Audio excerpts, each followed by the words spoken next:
कई बार इतिहास में बहुत महान खोजें जो हैं आकस्मिक ही हो जाती हैं और एक ऐसी ही आकस्मिक खोज थी सांची के इस महान स्तूप की। मैं बात कर रहा हूँ 1818 की, जब मराठों और अंग्रेज़ों में तृतीय आंग्ल मराठा युद्ध चल रहा था और भोपाल के आसपास एक जनरल था हेनरी टेलर, जिसको इस बात का जिम्मेदारी दी गई थी कि भाई आसपास जो भी सहयोगी पिंडारी हैं उनको देखो, उनको खदेड़ दो या उनको मार दो।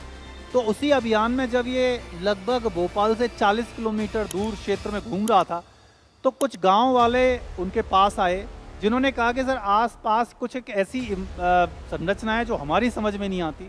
तो जब हेनरी टेलर आगे बढ़ा तो उसने देखा कि यार एक ऊंचाई पर जो है एक संरचना है जिस पर कुछ उगा हुआ है और एक्चुअल में वो इस तरह का कुछ दृश्य था।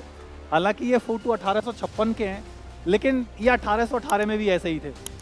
जब हेनरी टेलर उस तक पहाड़ी तक जाने लगा तो उसको देखा कि चारों तरफ जो है जंगल है और बहुत सारे पेड़ पौधे उगे हुए हैं, क्योंकि उसके पास एक बड़ी आर्मी थी। उसने कहा कि भाई ठीक है, इस जंगल झाड़ियों को साफ करते चलो। तो जो सेना थी उसको आदेश मानना ही था और जो दराती और कुल्हाड़ियों से जो है जंगल को साफ किया जाने लगा।